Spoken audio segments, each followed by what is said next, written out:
Hi guys, it's me, Laila. Small content creator or small YouTuber. Hindi pa ako na-monetize.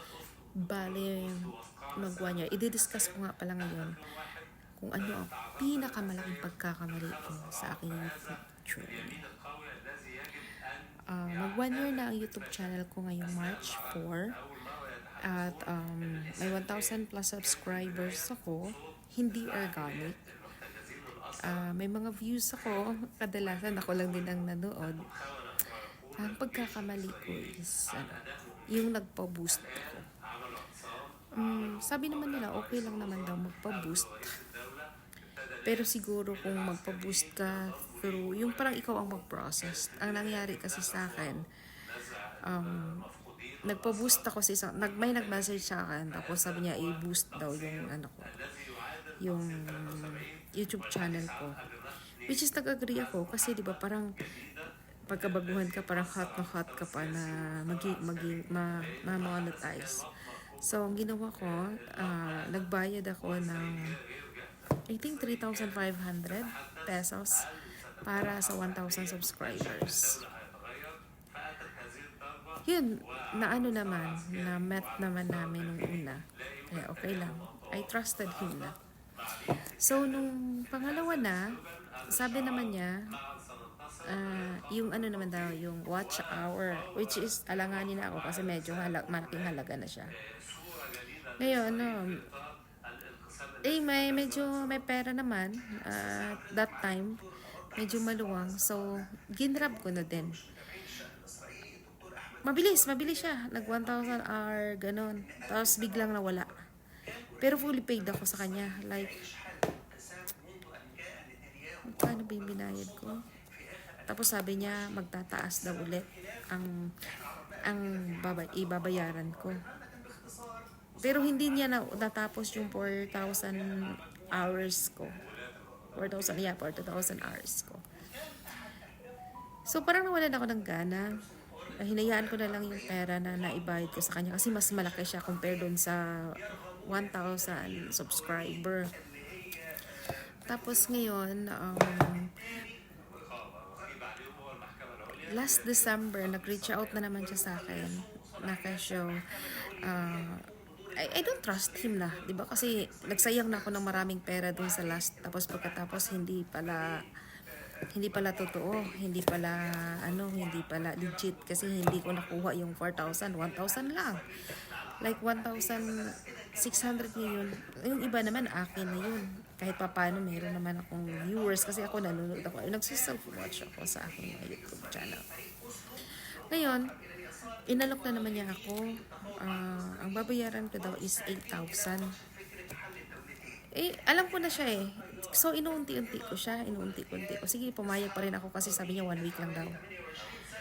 So, ginrab ko ulit. Alam ko magagalit ang partner ko nito kasi matigas ang ulo ko. Bakit ko ginrab? So, ganito ang nangyari. Ginrab ko ulit pero inunti-unti ko siyang bayaran. Hindi ko siya pinuli paid. Ngayon, kasi 8,000 na naman ang siningil niya.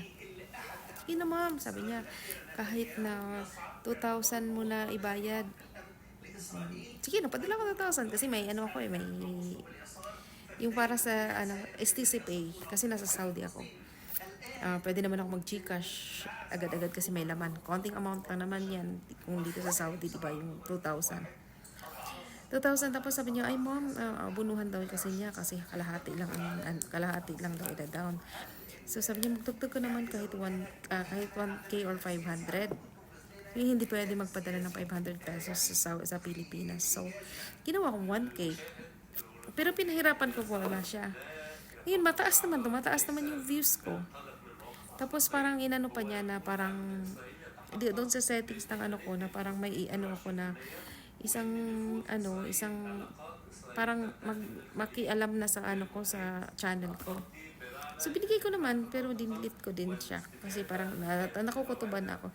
Minsan kasi pagka bored ka, yung wala kang magawa sa buhay, parang pinapatulan mo ang lahat ng bagay. Yung parang hindi mo na naiisip kung tama pa ba o mali ang ginagawa mo. May mga ganun. Tapos yung parang may gusto ka, ako kasi pagka may gusto ako na isang bagay, parang ginugusto ko talaga siya kahit na sa anong paraan. So yun, nagkakamali na naman ang ating nyo. So nakapagpadala na ako ng kano yun?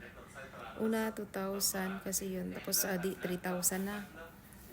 Tapos tumaas naman ang views ko. As in ano siya, nag 4,000. As in 4,000 3,000 something na. So sabi niya pa ako ulit, padalan mo ulit ako ng 2,000. Pinadalan ko ulit siya ng 2,000. Tapos before mag 1 week, nakita ko na siya, nag-reach na ako sa sa 4,000 watch hours. Yun, na-reach ko na. So excited ang lola niya. Hindi, fill up ko na kaagad. Yung mga ganun-ganun, fill up ko na. Kasi para sa AdSense. Ngayon, sinisingilan niya ako. Sabi ko, sir, wala pang sahod. Binamadali niya ako magbayad. Sabi ko, wala pa, sir. Pero though that time, may pera naman ako. Inaantay ko na maano yung AdSense ko kasi 3 days lang naman, diba? Pagka 3 days magre-reply na. Ngayon, minamadali talaga niya ako, minamadali. Ma'am, magbayad ka na, ma'am, kasi ganyan. Ngayon, after 2 days, or after a day, nawala lahat ng views. Bumalik ako sa 1,600 views lang. Sabi niya, shit, kailangan natin itong i-start ulit. Kailangan mo magpadala, ma'am, ng ganitong amount na naman. Kasi para natin, aabunuhan na namin. Kami na bahala. Di baling malugi na kami. Oh, talaga.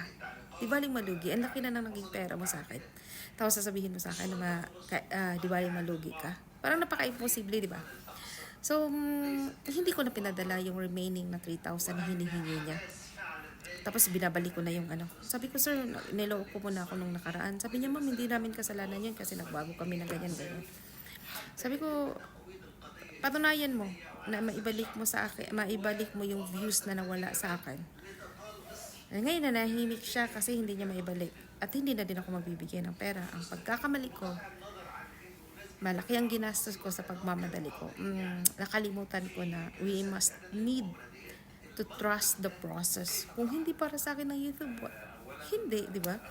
Parang nag-YouTube lang naman ako kasi dati para lang may libangan at saka sabi nga nila kikita ka din daw sa YouTube. Pero advice sa mga baguhan sa YouTube or pag nagme-message sa inyo na magpa-boost or magbayad kayo para sa 1,000 subscriber, kasi